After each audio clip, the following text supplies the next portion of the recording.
Stop drinking all your coffee.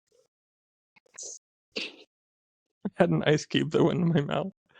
I had to put it back in the cup. It was hot.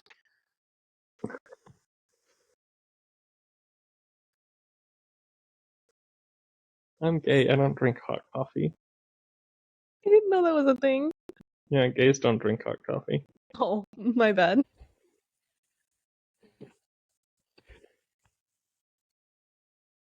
I'm literally crying. Okay. Stop laughing.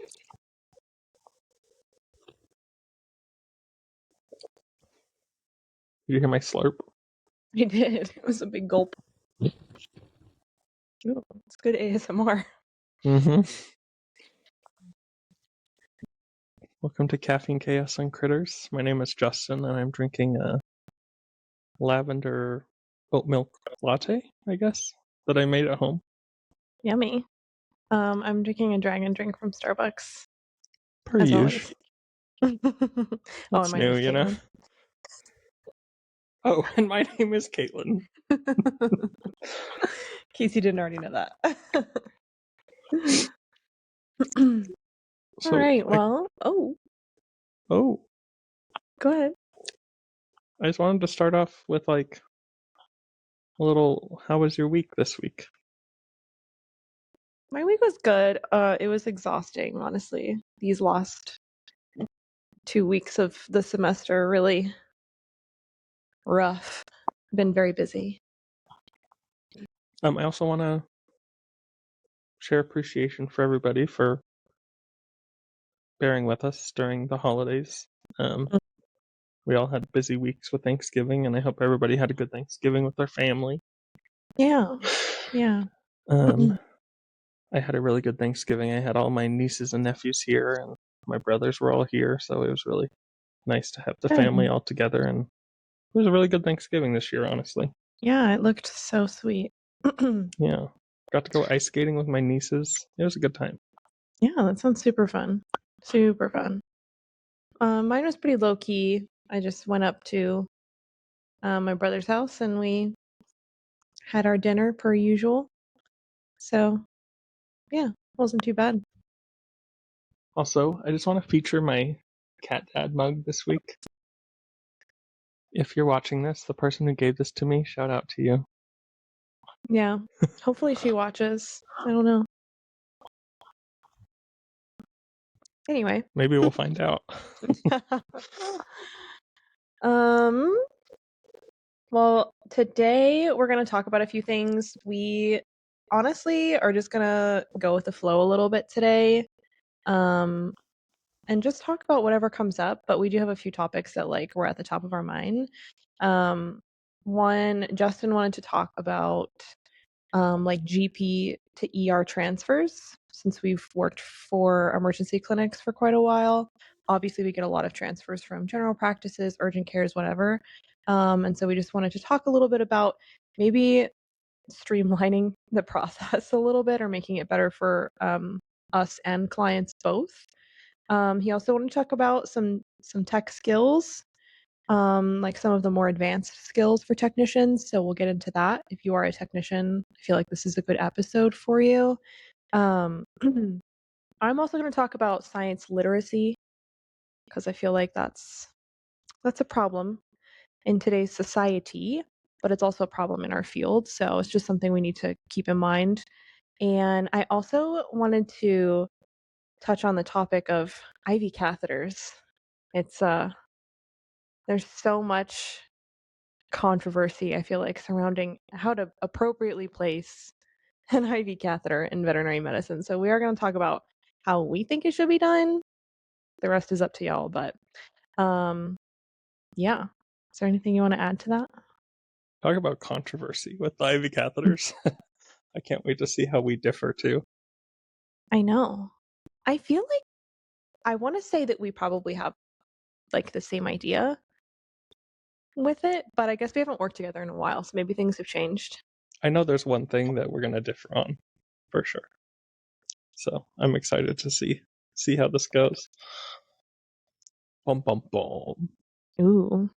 Spooky. Yeah, we'll see. We'll see. Well, do you want to get started with your transfer conversation? Yeah. We also don't have a listener story again. Yeah. So if Guys, anybody, we have an email, we have an Instagram, yeah, we have a Threads, we have a TikTok. Like literally message us anywhere. I don't care who you are, what the question is, what you guys want to talk about. We are totally open to that. I think it would make it more engaging for you guys as listeners if we had some of your input. Even if you're commenting on some of our videos or just saying what you feel about the video, like please do that so that we have more things to discuss. And even if you disagree with us, that's totally fine. Like we're open to listening to other opinions and whatnot. So please engage. please engage. So I wanted to talk about the GP transfers to ER. I work at an emergency specialty facility, so we especially get a lot of transfer calls because people are seeking specialty care, and the easiest way to get into a specialist and the fastest way to get into a specialist is to transfer through the ER department. And then usually because specialists will typically have like a slot available in their times, like in their like schedule for ER transfers or like ICU transfers, to see them like same day or next day instead of having to wait for an available consult. I want to say that I feel like the best method of transferring cases for any of you GP techs out there, like this is a great thing for you to listen to and like give tips and pointers to your doctors or whoever's making that transfer call. Most facilities will require that the overseeing doctor of the case that's transferring speaks to the ER doctor who's taking the case, or like an ER doctor who's going to be there. And so to streamline that process, like just have the doctor call. The doctor should call, because like it just makes things go slower when I have to tell my reception team that like we need to have a doctor on the line. Like we need to get a doctor on the line because that's going to be required of you. Also, money conversations.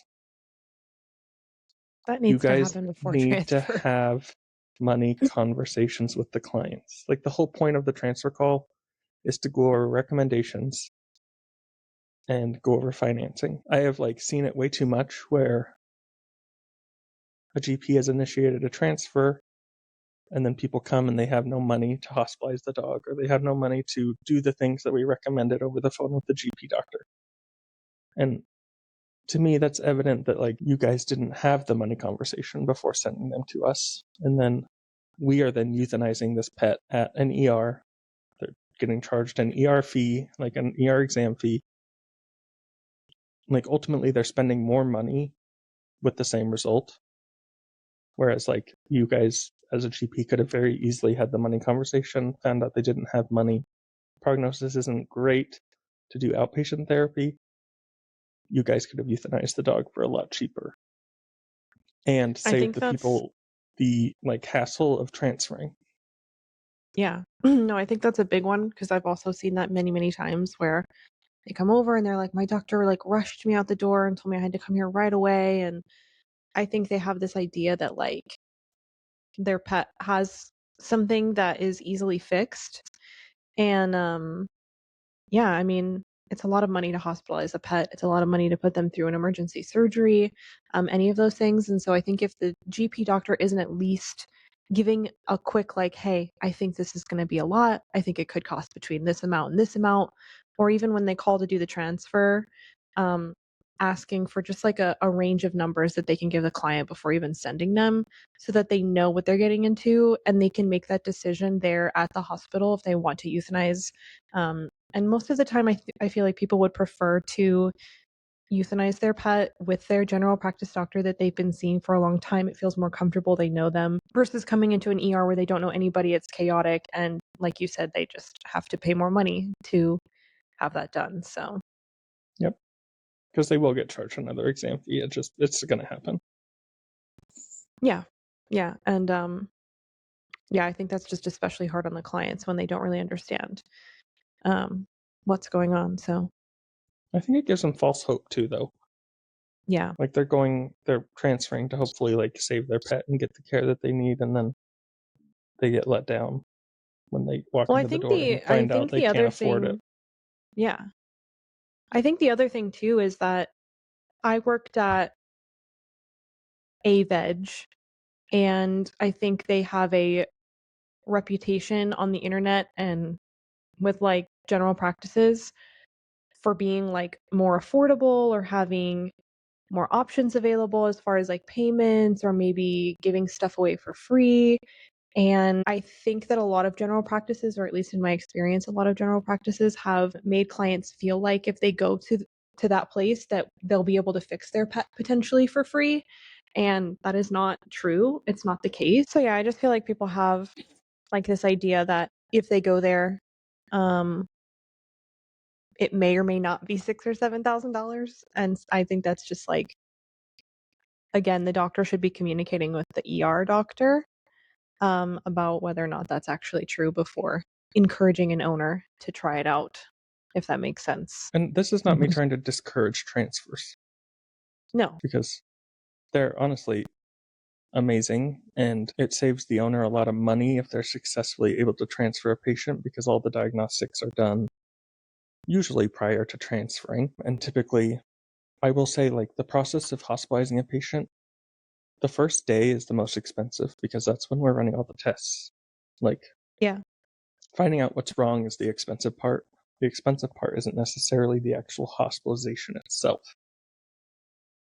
So your first day being hospitalized is usually your most expensive, and then it's probably like, I don't know, $800 to $1,000 a 24-hour period of like basic hospitalization.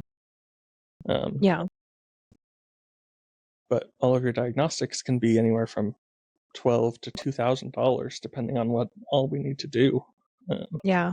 Yeah, for and sure. that doesn't include any procedures or surgeries that need to happen. Yeah. So Yeah, no, I agree. It definitely can save the client money if they started their general practice and up there, or end up at the ER. yeah. Words are hard. But yeah, I just think as long as the doctor at the general practice or the urgent care wherever it is that they're starting at, like appropriately communicates with the ER doctor and with the client that like this is what it's going to be and this is what it's going to look like. I think that's really helpful for all parties involved. And then one other thing I'll say about that is just make sure your records are done before you send them over. Because if you don't tell them on the phone what drugs you gave or didn't give, and it's not in your record, that's a problem. And then we're scared to give them pain meds and we're scared to give them whatever because we don't know what you've given. And I've had it happen so many times where they send a patient over, and by the time we're able to call them, they're closed. And we have no records. The owners don't know what happened because everything's done in the back, away from them. And we don't know what drugs were given to this pet. So that's a little scary. Please make sure that at least your record, like your exam and what you have done treatment wise for the pet, is completed and sent with the pet. That is like so important. And please stop giving things Torb. Unless it's a respiratory distress thing, then that's different. Yes, but do not use Torb to sedate something for something if you know it's going to need pain meds. Because that messes the ER up so much. If you give something Torb and it's painful, when it comes and the doctor wants to give this painful dog a dose of methadone or a dose of Buprenex or whatever it may be, or fentanyl, Torb fucks it all up. Yeah. Yeah. Use Just another Dexdomitor. reason. It's reversible. Yeah. Or just give it a real pain medication there if it's painful. Yeah. That's never a bad idea. Pain, it doesn't help with pain at all. It's the shittiest pain medication you can give. I'd honestly rather that you give it like, what's that oral pain med that we don't really use anymore?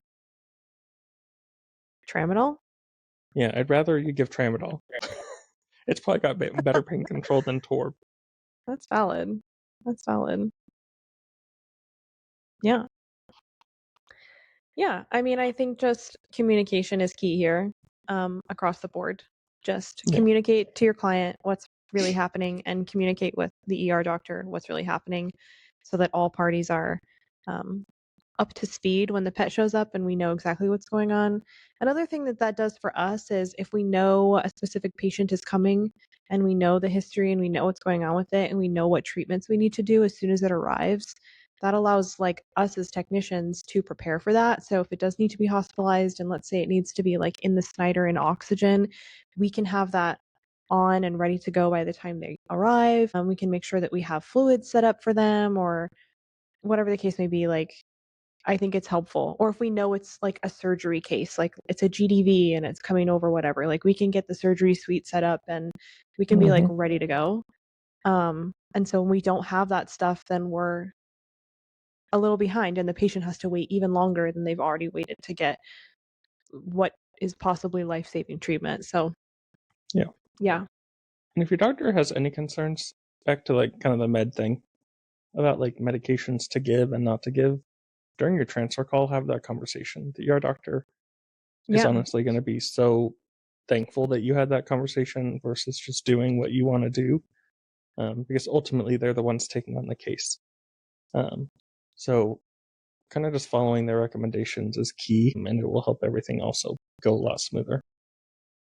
Yeah, for sure. And I think it would help with transfer too. So if you do have, you know, a patient who is painful, and we're not giving them pain meds before they get back in the car and are transferred somewhere else, that's also not fair to the patient. They should have those pain meds beforehand.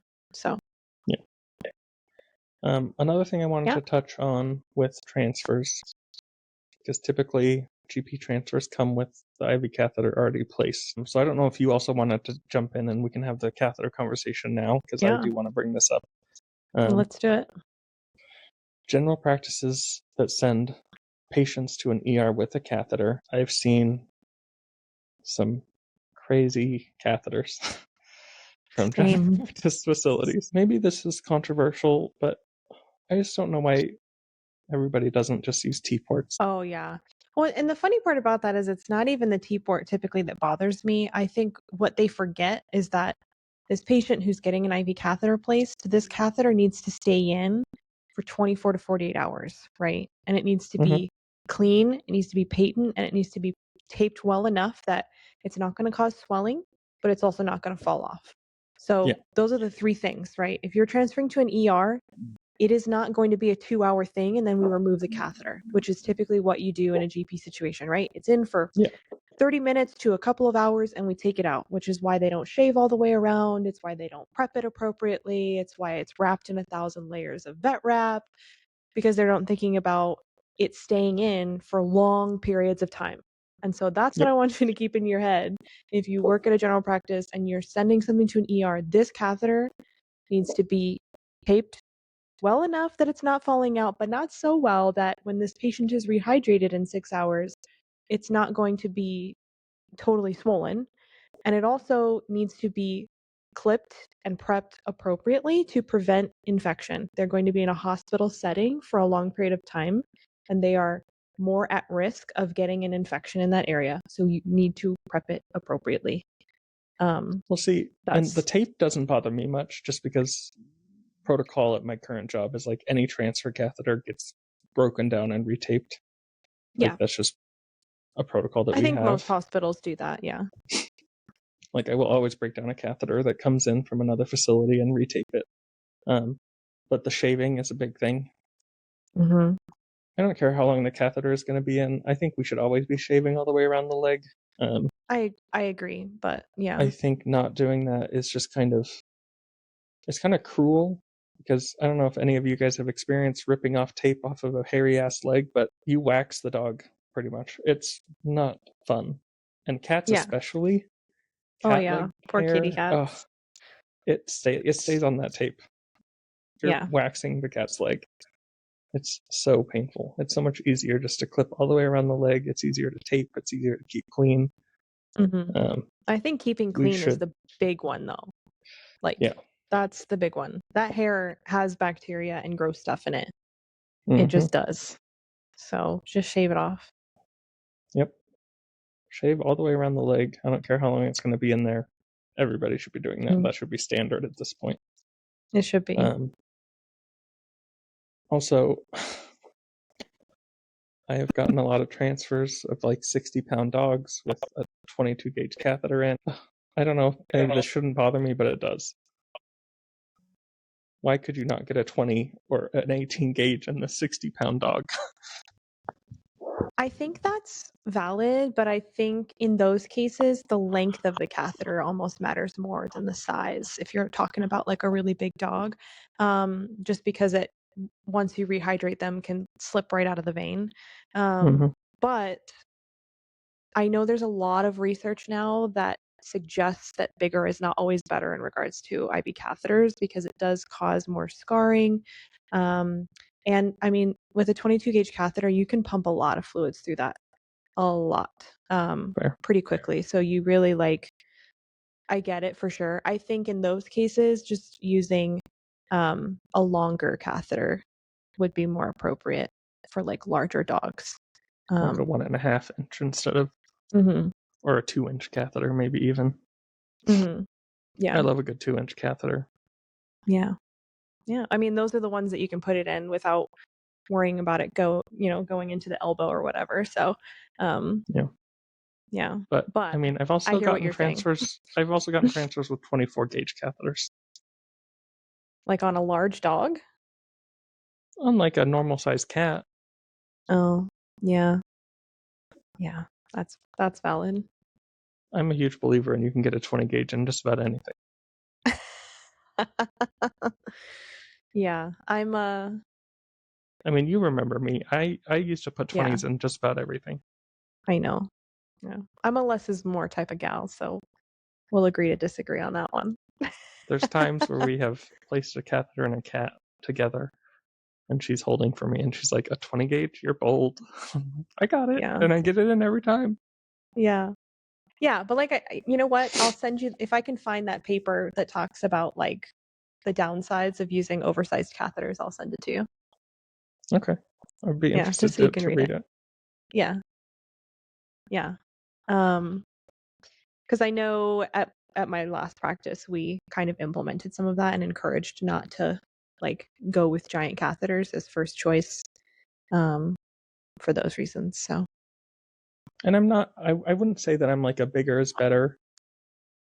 I'm just confident in my ability to place a larger gauge catheter in a patient. And in my mind, like, for example, if a patient needs like a blood transfusion, or I just the larger the catheter, the less likely you're going to have complications with like a blood transfusion or, things like that. Yeah, in those cases, it definitely you need a larger gauge. Yeah.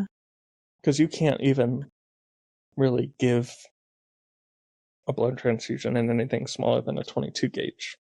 Like, yeah, I think it's ideal that you use a 20 or larger, but with the 22, the only time I've ever given a transfusion through a 22 is like we could not get a larger gauge in the patient. It was impossible, and we tried, and it didn't work out, and it was our only option. So, yeah. So, yeah, I'm not going to say that I'm like a bigger is better mindset, but I just am very confident in my ability to place larger bore catheters, and I try to use them as much as I can. But I don't think it's bad to do a 22. Yeah. But if you do less than a 22, it better be like a kitten or a puppy that's like trying to die. Yeah. That's valid. Or a rabbit. See, I don't have a lot of experience catheterizing rabbits. Oh. I feel like the ear and their back legs are the easiest to hit. Yeah. Also, stop poking cephalics, please. That's another thing. Unless it's a catheter, don't poke a cephalic. I don't care for blood if it's draws and stuff. Yeah. Yeah. Or that's for fair. Injections. Save your front legs. Yeah. Always. Jugs or the other thing that legs. I kind of forgot about, because like a lot of students in my class have worked at general practices, and they're all like, when they talk about like first choice for blood draws, a lot of them say jugular veins, and to me, I'm like, oh, because I've worked in emergency and we don't do that unless like you need to. I don't know what your thoughts on that are, but I'm just like, don't poke it unless it's your last option. Yeah, we don't poke jugs ever. Yeah. I will poke a jug in like a very stable patient that like is definitely going to be going home and we need like a lot of blood. I will poke a jugular, like if we're sending out blood. But my main go-to for dogs is the lateral saphenous, and my main go-to for cats is a medial saphenous. Yeah. I'd say I poke cat jugs more than I do for canines, honestly, in like an ER setting. Yeah. Yeah. I would say the same probably, just because they tend to have teenier veins in general, so getting a jug is a little bit easier for them. But yeah, it's so crazy to me. I was like so shook. I'm like, oh my God, you guys just like don't even think about it. You just hit that every time. But it's true, they do. And I mean, I've even seen them come in from general practices with like hematomas on their neck from being poked there. I don't know. It just to me is like a scary place to poke when you don't know what's going on with the patient inside. Yeah.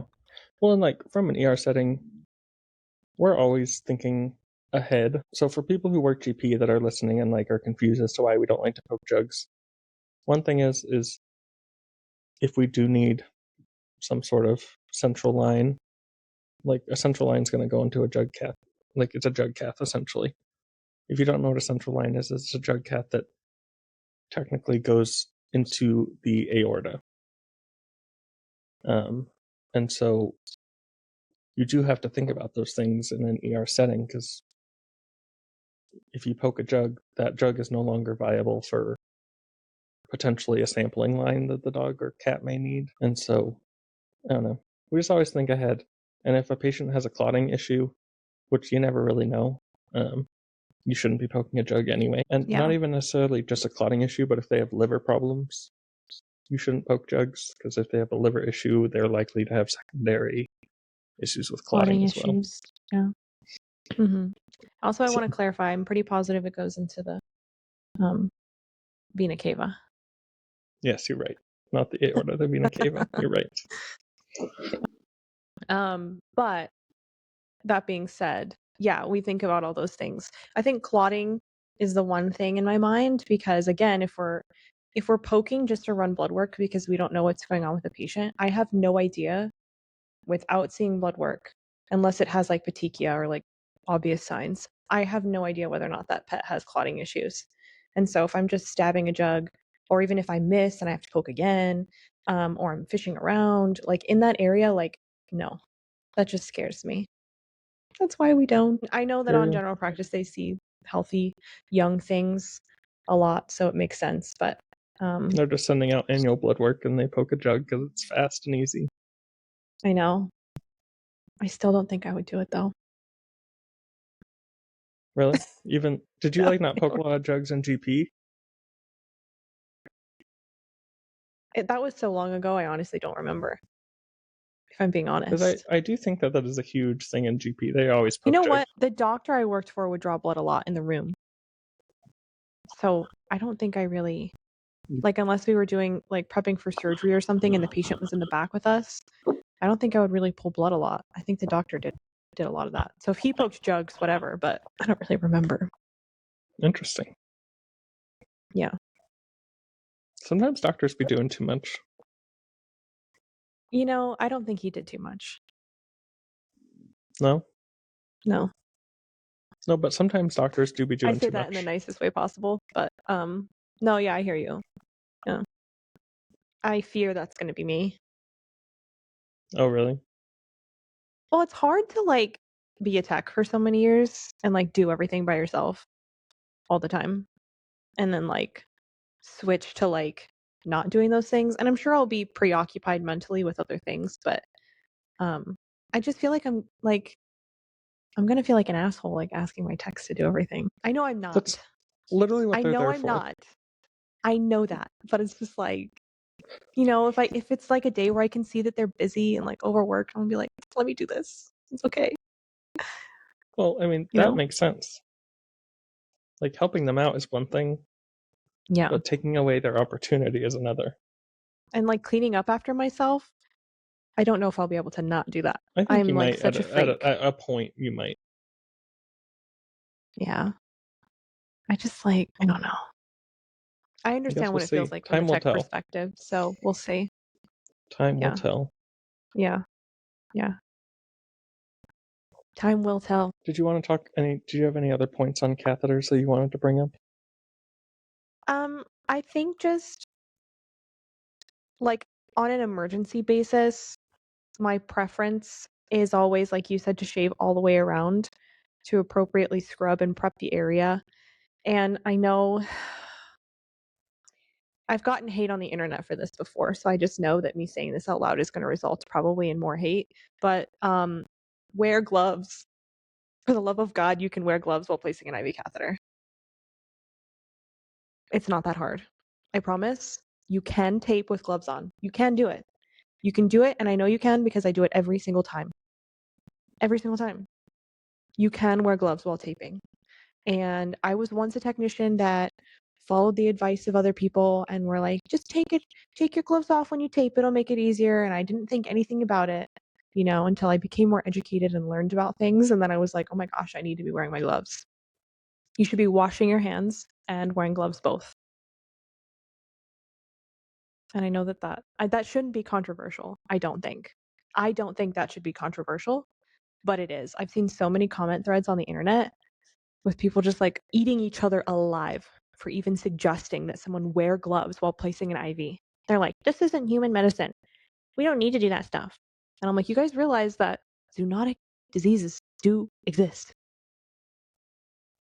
They do exist. And you will have a dog that has one eventually. You will have one. Mm-hmm. And you shouldn't be just willy-nilly exposing yourself for fun because you're like, I can't tape with my gloves on. No.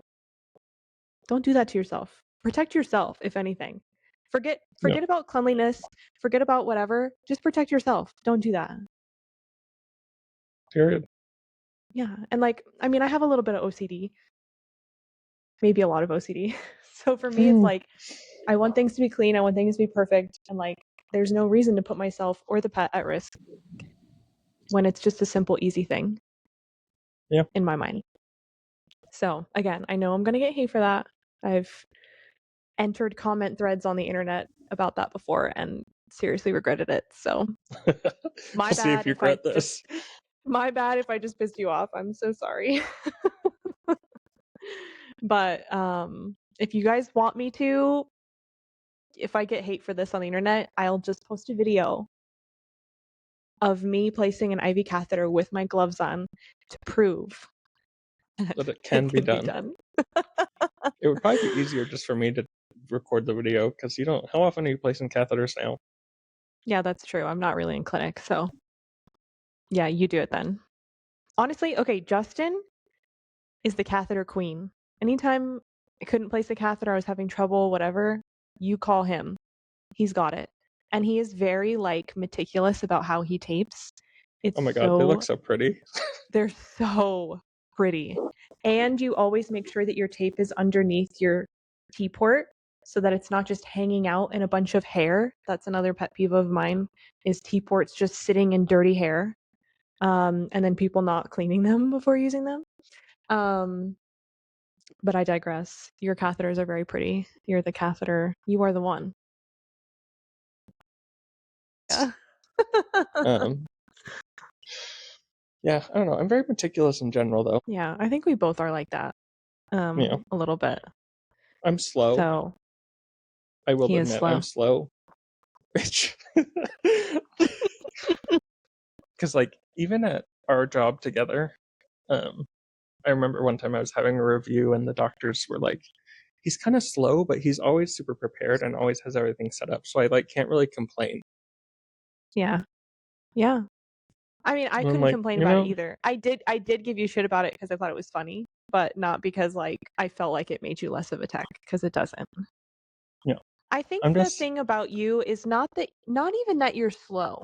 I'm not even gonna say that you're slow. I think the thing is you pause and remain calm and just do what you need to do regardless of what's going on, which is actually a really great thing to have in emergency, is to just remain level-headed and do what you need to do. Because sometimes when you are rushing and you're doing things too quickly because things are chaotic, that is when you tend to make mistakes or do things inappropriately. And I feel like for you, because you never let it get to you that way and you always said, this is how I'm going to do it regardless of what's happening, like you were less prone to mistakes and rushing or doing things in a, I don't know, in a way that maybe wasn't as complete. So I don't know that it was being slow. I think it was just people tend to like rush and get worked up in ER, and you were very level-headed all the time. I'm gonna cry. Just kidding. I'm not gonna cry, but it's true though. Yeah. Yes, I do want to touch base on like the T-port part, because like your T-port really shouldn't touch hair. It shouldn't. And I think nobody some of puts the problem, piece of tape under there. But I think part of the problem is that people put that like little tear. You know what I'm talking about? The little tear in the one that goes under to like make it slide up. Mm-hmm. You don't need that. You don't ever need it. That is the main reason that your T-port is touching hair, is because you rip it and then it goes over and then it's not long enough anymore. Yep. I agree with that. Everybody does that. That little tear also makes your catheter more prone to fat paw, because you're layering more tape on top of more tape, and you're more likely to have a tight catheter when you do that. But yeah, there's no reason to put that little tear in there. I agree. Slide it under there and tape that bitch in. Yeah. Period. Look at you. Period poo. Over here saying it. I actually took some photos. I was going to show you really quick. Because we made like an SOP at my work for catheters, and so I made like a fake leg and took photos for this SOP. You have to send them to me so that I can put them up here for people to see. I will make sure that they're in this video for you guys to see. Because this is not because I like to do this, which I do like it. I know you don't, but my is it the bra strap? The bra strap and vet wrap. We do put vet wrap over our catheters. Ugh. It's just like, it's how our facility wants us to do catheters. But this is how they look at the end. Okay, it looks very pretty though. But yeah, I'm a big hater of the vet wrap. Yeah, she is. She hates the vet wrap, and she is not a fan of bra straps. Those are the things that I knew we were going to disagree on. It's one of those things for me. I'll just explain my side of it. And again, everyone has their preference, and if you're an ICU tech that likes things a different way, like totally fine. They're your patients and it's your ICU, and you should do it whichever way makes you feel comfortable. But I think for me, the problem I had with the bra straps and the vet wrap was there were so many times when I did not realize a catheter had slipped or the vein had blown because of it. It completely covered it. I didn't notice the swelling for way longer than I would have otherwise noticed.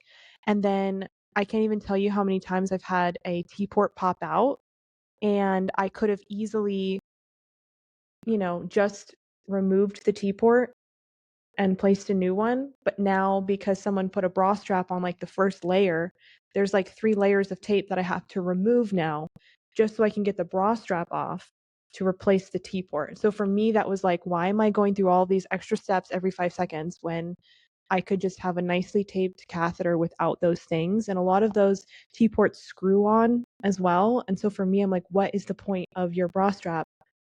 I'm gonna just be so for real. The bra straps do not hold them in. If that thing's gonna pop out, it's gonna pop out whether there's a bra strap or not.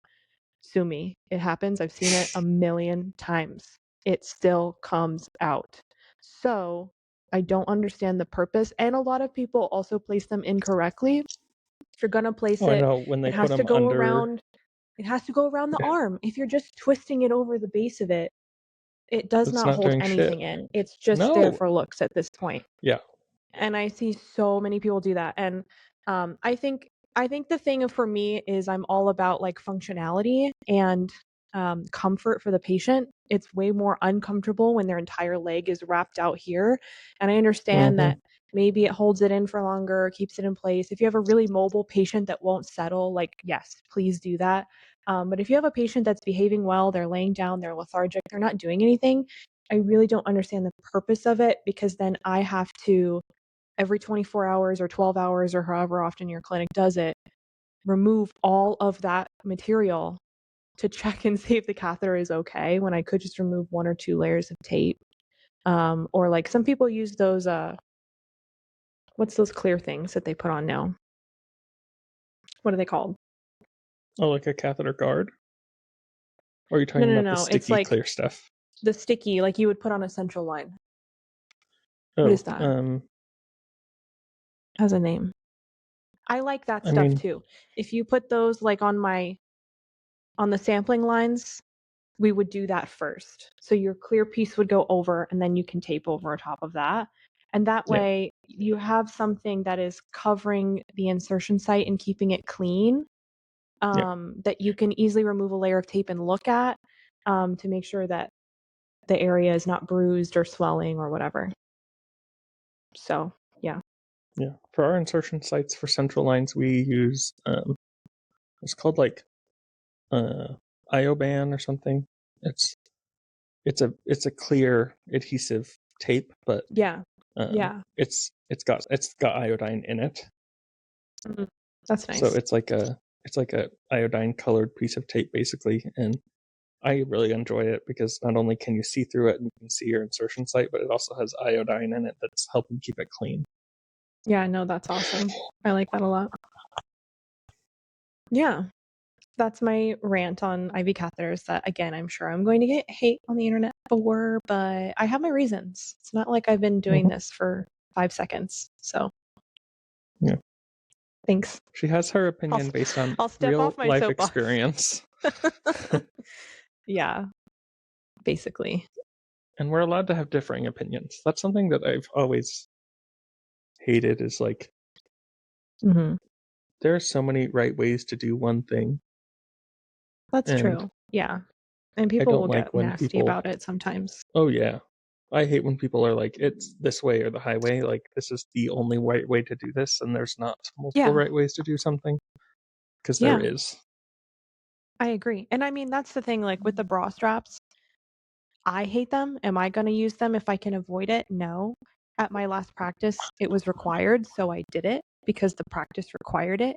But I'm never going to like talk shit about somebody because they prefer to use it. Again, like I said, if you are the ICU tech and you like things this way, I will do it differently for you, because I understand what it's like to be the ICU tech, and everybody places the catheters a different way, and everybody's all over the place, and like you just can't keep things consistent. I would much rather place it the way that the technician who's going to be caring for that patient wants it to be done, because then they feel more comfortable and they feel like they don't have to retape it, and like I don't know, it's just easier. I think, I don't know, from an ICU perspective, retaping IV catheters when you shouldn't have to be retaping them, or like messing with them when you shouldn't have to be, is such a, like when you have 12, 13, 14, 15 patients in ICU, like that takes away from things that I should be doing. And so that's the only reason that it is frustrating as an ICU tech. So I understand that for sure. Yes, but you should be retaping your catheters every 24 hours at a minimum. Yeah, I think 12 hours is normal. Oh, I feel like I always did it every 12. So like once a shift, they would get retaped anyway. But even still, if I'm having to do it multiple times because, it was messed up when I got in, that's frustrating. Yeah, I think we do it every 24 hours, and then we replace catheters every 36. Yeah. Like if a patient's hospitalized for longer than 3 days, they need a new catheter. Yeah. Which, I mean, I feel like they don't always last that long anyway on pets. No, typically not. They move So, around too much. There's too much going on. yeah. They rip them out. Hmm. So irritating. Yeah. You know what else we should talk about on this topic is using the word IV catheter, or just saying catheter to clients, because they don't know what that means. When you say catheter, they think urinary every single time. And like, you can see it on their face. The doctor will say, "We're just going to put a catheter in." And you can see it on their face, the confusion. "Why are They're you like, putting a catheter in my dog?" What? yeah, What? So I always say IV. I never say the word catheter to them because they really don't understand. See, but I hate when people just say IV. It bugs me. I say it to clients because, again, I think there is confusion. They don't know what that means. Even if you say IV catheter, I've said that to clients a few times. Well, all they hear IV is the last catheter, word. that's it. That's all they hear. So for me, it's we're gonna put an IV in, and I always tap my arm where an IV would go in me because they don't know what that word means sometimes. So it's I always try to make it obvious that it's an IV so we can give fluids. Because they really get confused sometimes. This can go into your next topic or your topic that you want to go over. That's true. My next topic was science literacy in the United States. I mainly wanted to talk about this because I saw a video on TikTok that just made me really angry, and I could not believe that I was watching a video about it and that people didn't understand something that I thought was so basic, stuff that I was learning in middle school science classes. Yeah. And people are so confused about it that they make up a whole thing about it. What was this video? And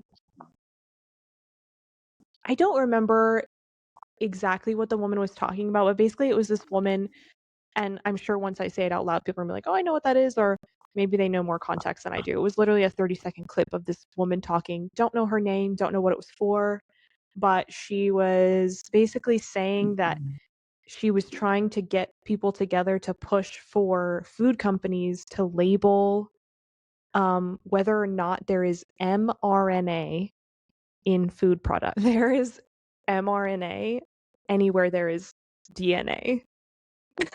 So again, this is something that from my perspective, so basic. I'm like, you should know this, right? You should know that it's unnecessary to state whether or not there is mRNA in a product. Again, I don't know the context of what this one was talking about. This is a very short clip. But it just reminded me that a lot of people really they don't have an understanding on that stuff, and there's no hate. I understand that the education system in America is not tailored for everyone, and that not everyone experiences the same education, and that it's not fair to expect everyone to understand those things. Yeah. But it can be more difficult for us in our job because we do understand all of those things. So when people say things like that to us, we're like, what are you talking about? But even with the IV thing, right? If I say IV catheter, people can get confused, and I've had them get confused 100 different times just saying that word in front of them. And so we can use it to each other, but I don't like to use it for clients because unless they are a doctor or a nurse, they don't know what I'm talking about. So yeah, I just think it's kind of, obviously it's an epidemic in our country. We're seeing a lot of even political things related to people just not having kind of a basic understanding of biology. But also I think it's just something that is important to remember with our clients, and maybe something that we forget about sometimes, even when we're talking to each other. Because I mean, I've worked with people who are very new to the field, even who don't know certain things, and I'm like, how do you not know this? Oh, But I've definitely experienced that. It's again where did they get their education? What is their experience? Yeah. So because I think something we have to remember in our head is when we're training a new person, for example, this person was hired to be a technician assistant. They could have zero experience. This could be their first day stepping into a vet clinic, to be quite honest with you. yeah. Yeah. And I was there once. I have this expectation of they should at least know what a PCV total solids is, right? They should at least know how to run labs on a machine. Who doesn't know how to do that, right? That's my thought process, because to me that's so second nature, and that's something that I knew going into this field because I got an education prior. But that's not a luxury for everybody. For example, my state doesn't even have a technician school. So we have no way of these people gaining that education currently in my state. Yeah. So I have to try and give people a lot of grace and try and remind myself that not everybody that works here is fortunate enough to have gotten that education prior to coming into the field, and that doesn't mean that they shouldn't be there. Yeah. I mean, that was me once upon a time at the ripe age of 18 or 19 whenever I started. Like, I literally knew nothing. I knew nothing. And they taught me everything. So, like, I remember what that feels like. It is very overwhelming because even just using like lab machines, if you know nothing about it or what it does or what the blood work is showing you, like, that's very overwhelming. And yeah, like you said, not everyone has the luxury of getting the education when they first start. Yeah, I will say, like, it took me way longer than it would have taken someone who had just gone to tech school to learn those things because, like, you only learn it as it comes up in the clinic. You don't get Mm-hmm. all that information just handed to you. And so, like, I would only learn new things if a case presented in the clinic that allowed me to learn a new thing. So it takes a lot longer to learn that way. But yeah, I think it's just important. Like, yeah, science literacy is such a big issue in general. Yeah. Literacy in general is an issue right now in our country. But yeah, I wish it Moral of the wasn't. Like, I story, wish I could say that it wasn't. But but it is. And like honestly, moral of the story is you should treat clients and like explain things to your veterinary clients as if they are children. Like, and I don't mean like treat them like they're stupid because they're not, but right. explain the things that we know so much about as if you were explaining it to a child because these clients potentially have never heard the words you're using in their whole life. Yeah. And so you just kind of have to do that. And that's the same thing for like your lower level technicians and TAs and hospital assistants. If you have those, you should also be teaching and explaining to them like they are children and explain it in layman's terms. And I have a perfect example of this from actually just yesterday. We had a patient who, it was a golden retriever puppy who came in with a distended abdomen, and the puppy had ascites. We ran some blood work, and it had a low albumin, a low total protein. And so I was trying to explain to one of my TAs like what it meant to third space, because like obviously this puppy was third spacing into its abdomen because it had a low total protein, a low albumin. And the way I explained it to her was I was like, think about protein and albumin as like a viscosity of fluid, and think of like a vessel like cheesecloth. If the viscosity of the fluid is too low or too high, like the higher the viscosity of the fluid, the less likely it is to seep out of the cheesecloth. And the lower the viscosity, the more likely it is going to seep through the cheesecloth. That is such a good way to explain that. I'm stealing that. I know, right? I was like, that's a good way to explain that. This dog's blood and fluid has a low viscosity, so all the fluid is seeping out of its blood vessels into its abdomen. Yeah. And that's why it has ascites. And we think it was secondary to like a parasitic infection, but we don't actually know for sure. These people like had got this puppy two or 3 days prior from the breeder and ended up taking it back. But that's how I explained it. And it was very like, it just like clicked in my head. It just popped came up. to you. I said wow. It. And I was like, oh my God, this is such genius. That is a genius way to explain that. Literally. I was like, I've never heard it explained so like simply like that before. And that's like, yeah, that's perfect. So it's just things like that that you have to think outside the box and explain it in ways that make sense to people. Yeah. Maybe we should have like little tidbits in our future episodes about like explaining difficult concepts like that in simple ways, like for new techs and stuff.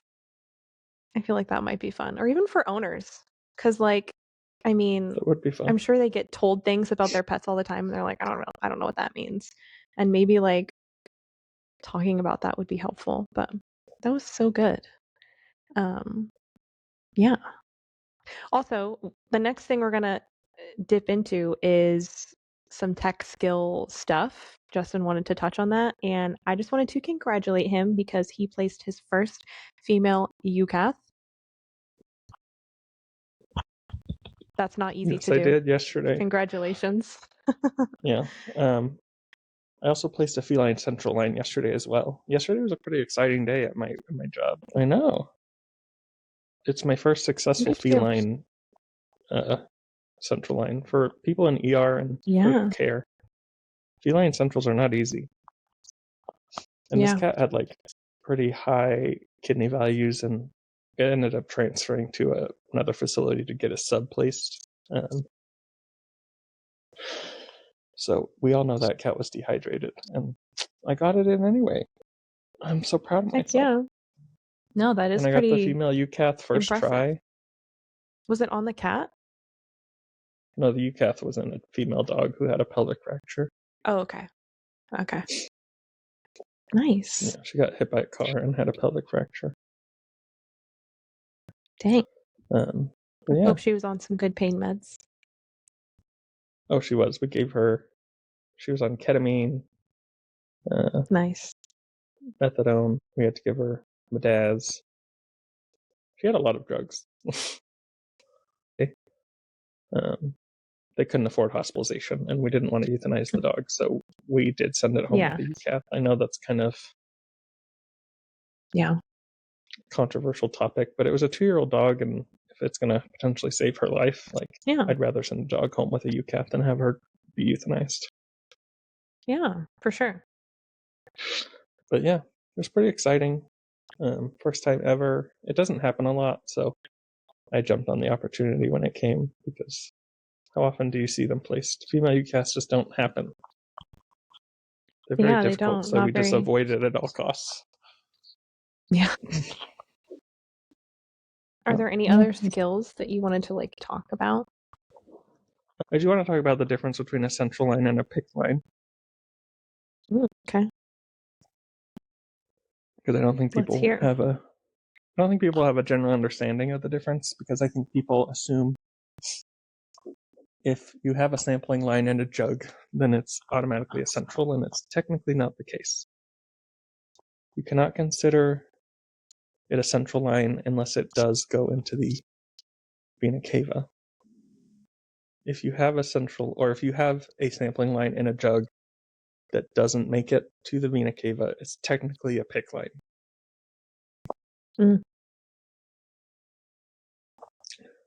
But people typically just think jugular sampling line equals central line, but that's not necessarily true. Most people consider PICC lines like a sampling line in the back leg, but it's not always the case. It's the difference between the two is the depth that it goes, essentially. And then I did want to just kind of touch base on, the methods of caring for these kind of lines. I do think as a veterinary profession, we kind of underutilize them, and I do think we should use them more. Yeah, that's probably Not only because anything that is critical, I think should honestly probably have a sampling line of some sort, because those dogs, we tend to poke for blood so frequently, then we run out of lines. You can leave central lines and PICC lines in longer. They stay patent better. You can put a lot more fluids in them without risks of phlebitis, and it's just, they're so much better. Yeah. Your quality of medicine, I think, improves. Have you had issues with sampling lines clotting frequently? I wonder what your method is to prevent that, because I have my own, but I've noticed at my last practice that a lot of people would have issues with them clotting and then them having to remove it because it wasn't working anymore. So I've never had that issue, but we use heparin flush for our... You do? Okay. Yes. Every patient who has any kind of sampling line has their own designated bag of heparin flush. See, I wish we did that, but they didn't want us to use heparin at all. So we would have some issues with it if it wasn't being flushed appropriately. Yeah, I think that's a critical care thing. Criticalists enjoy using heparin flush for them because you are less likely to have those issues. And in human medicine, they do put heparin flush into human sampling lines. That's a standard in human medicine, so I don't know why it wouldn't be in vetmed too. I haven't really looked into it myself to see why exactly people choose not to use it, but Yeah, I mean, the last practice I worked at, it was like, we do not use that. It's not in the hospital at all. Oh, like they So didn't even I was carry just heparin? curious. I don't, not that I ever saw. I'm sure it was probably somewhere, but we didn't use it regularly. Yeah. I mean, I feel So like I in don't our know. job I we wonder didn't what put the, heparin in them either. yeah, we didn't. But We I know just we used had it regular available flush. there. Yeah, but that wasn't Yeah. like a protocol. Hmm. But yeah, I've always just used heparin flush in them since being at this job. So I've never had issues with Do you clotting. think perhaps the issue is that they can get too much of the heparin if you're not being careful about how much you're using? Like, do you think maybe that's why? I guess there's always like the potential for that, but if that's the case, you're flushing it too much. And like That's fair. ultimately the amount of heparin that you put in the bag is so small. And say you're flushing the central line every 4 hours. At that point, I think that's user error. Like you're putting too much heparin and too much flush into the patient, which you shouldn't be doing Yeah. anyway. Yeah. No, that's totally valid. And I agree.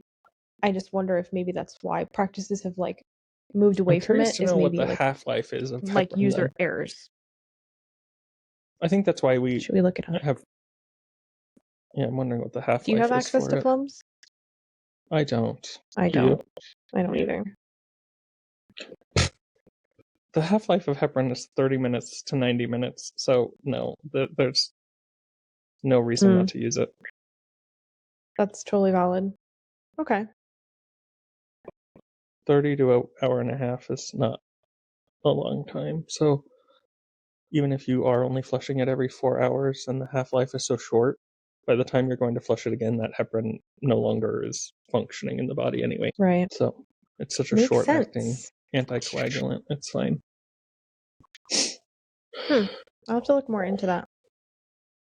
Let's see. Interesting. Yeah. But those are like the main things I wanted to talk about because like I feel like that's one of the biggest tech skills that like people I guess kind of crave about or rave about. And Mhm. it's probably the thing that people always want to do the most because it's something that doesn't happen very frequently. Like I feel like central and PICC lines are the thing that like everybody fights over wanting to do because there's so many people who haven't done them. I honestly have not had a ton of experience with central lines. I've done sampling lines many times, but I But think you I've did like mostly only drums, done, right? yeah. Hmm. See, I've never placed a drum line. Oh, I have placed a central line twice, but I haven't done it in a really long time, like a really long time. Yeah. And I feel like it's one of those things where if somebody wants to do it or they've never done it, I'm like, go for it, go nuts. Like, I'll walk you through it, but I don't really I don't think I need to do it a million times if somebody else wants to learn. So I just haven't done it in so long. But I do really enjoy placing the drum lines. It's because they're so easy. Like compared to a central line, so few steps. It's just a more advanced IV catheter, and you have to be sterile. But yeah, I've never had the opportunity to place a drum, but we just don't like use them very much. Mm-hmm. I also think if you're not going to place a triple lumen central, I don't see the point in placing one at all. I don't know why single lumens even exist. I mean, I think they're nice if you just have a patient that needs regular blood draws but doesn't necessarily need a whole lot else. If they're just on, IV fluids, but we need to be checking their blood work frequently or whatever, it's just nice not to have to poke them over and over. I think that's really what it comes down to. So I think it's just for patient comfort while in hospital. If we don't need to place a central line because it's a pretty straightforward case, then the sampling line is nice just for blood draws. Oh no, I'm just talking about the difference between a single, double, and a triple lumen central. Oh, okay. Yeah, I I just guess I think hear you there. Yeah. if you're not going to place a double or a triple lumen, don't even place a central at that point. I don't see the point of a single lumen at all because you should Central. always at Yes. least If you're have talking one central that you line, can. yeah. Yeah. But single lumen central lines exist, and I don't see the point. I don't understand. I know. Why you would do that. I don't know. It's a good question. Because you should never be putting anything except for flush, into your blood drawing line. The red port one is always just for blood. And then usually the blue or white one is for like fluids or medications and such. That's my soapbox. We've had our soapboxes today for sure. We have. Oh, and chest tubes. Chest tubes are interesting. Have you ever managed a chest tube? I have managed them a few times in ICU, but I've never seen one placed, I guess. They were always placed when I came in for my shift. They were already there. Yeah. They're scary. They are scary. I can agree. I remember the first time the few times I had them, you were low-key shitting yourself the whole time. Yeah, I feel like I was grabbing the doctor every 2 seconds. I'm like, can you look at this? I'm scared. They're terrifying. Yeah. I've had patients with pylothoraxes that had chest tubes, and we had to we would put I think we were putting heparinized saline into the chest every 4 hours, letting it sit for 20 minutes, and then pulling the fluid out. Because you have to lavage the chest because it's got a pylothorax. Yeah. That's terrifying. That is scary. The aspect of just putting fluid into a chest freaks me out. It just feels so wrong. That is super scary. Yeah. But how else are you supposed to lavage a chest, Aside from surgical intervention. You're not putting so much in there that they're not able to breathe effectively. Mm-hmm. Okay. Yeah. Wow. Do you have any dream skills that you want to do that you've never done? I don't. Really? There's nothing that you're one of those people that of course I would love to learn new skills. It's not that at all. I just think I don't know, if it happens, it happens. If it doesn't, it doesn't. I'm not seeking any specific skill. I think right now, especially since I'm in vet school, I'm going to be learning plenty of new skills, and that's fair. I'm just not thinking about which one is going to be the most exciting. I think they're all going to be nerve-wracking and exciting at the same time. So yeah. Well, I don't know. I guess I'd like to unblock a cat maybe someday. I mean, I will be able to do that someday, but techs can do that. That'd be a cool one to do. I think that's more of a. I know they do it at my practice, but I am not licensed. That's something that techs don't typically do. I think they would let me try. I think they would teach me now that I'm in vet school, but I just felt like I'm not licensed. That's not if there are people here who are licensed that want that skill, they should be the ones who are learning it. Is how I felt. It should be prioritized. That makes sense. Yeah, I just, I do think that those technicians who are licensed knew more than me in general. So I will let them do their thing. No, that's fair. I think the only skill that I think I would want to check off of my bucket list, I guess you could say, my vet tech bucket list would be doing plasmapheresis.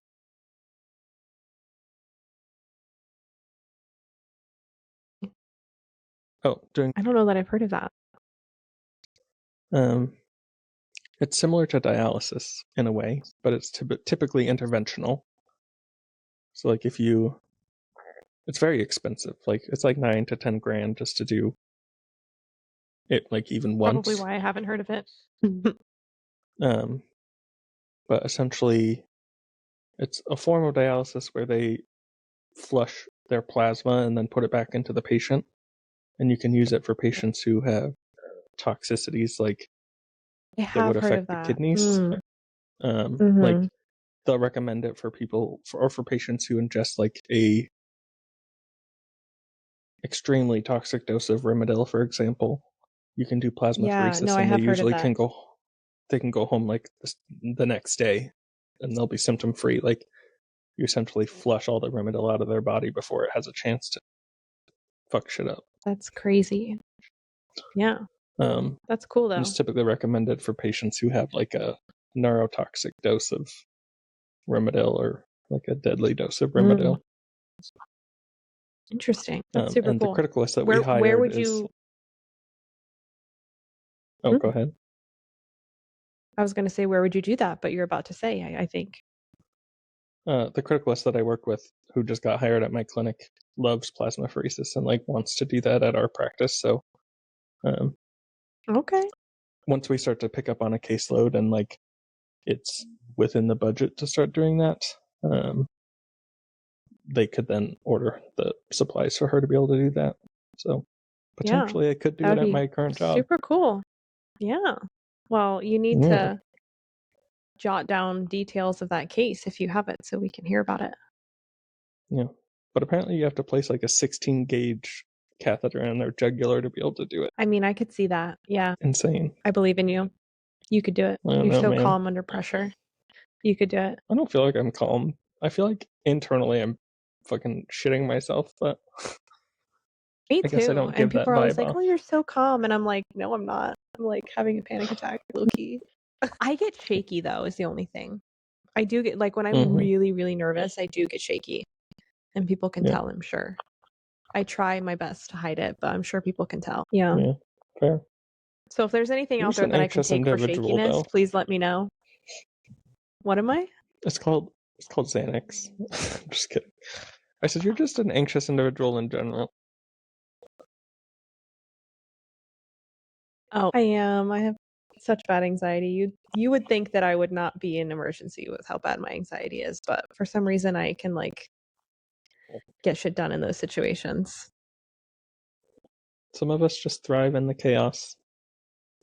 I guess. I really like think it's bad for my health, but you know, it's a little late for that now. Here we are. I don't know. Sometimes I like it though. It's like, you know, you get like hyped up on that adrenaline and then like afterwards you're like, yeah, I did that. Hell yeah. Hell yeah. Moving on. But I think that's really all I had on tech skills and what I kind of wanted to touch base on those. Yeah. Same. I think that's really all I had for today.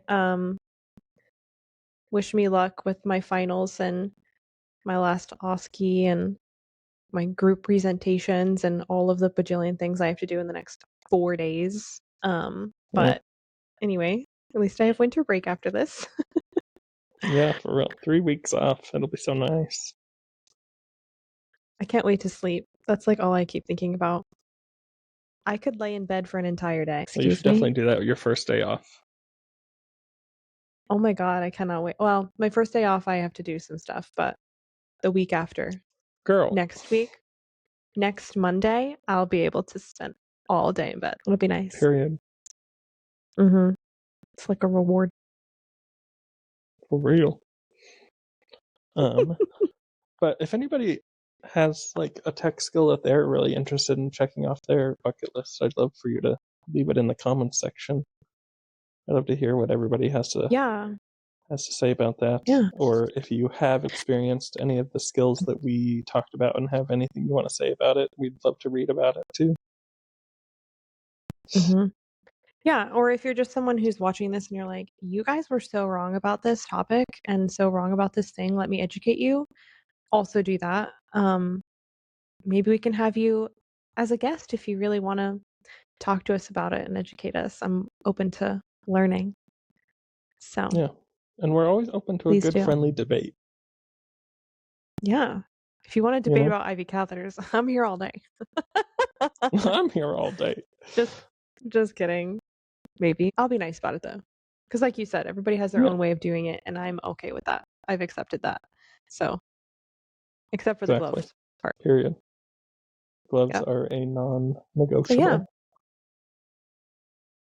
As far as I'm concerned. And as far as a lot of doctors are concerned. True. That's true. I mean, I think preventing accidental things from occurring with your patient is always a good idea. But anyway, I think that's all we have for today. So always remember to take care of yourself the same way you take care of your patients. We love you guys.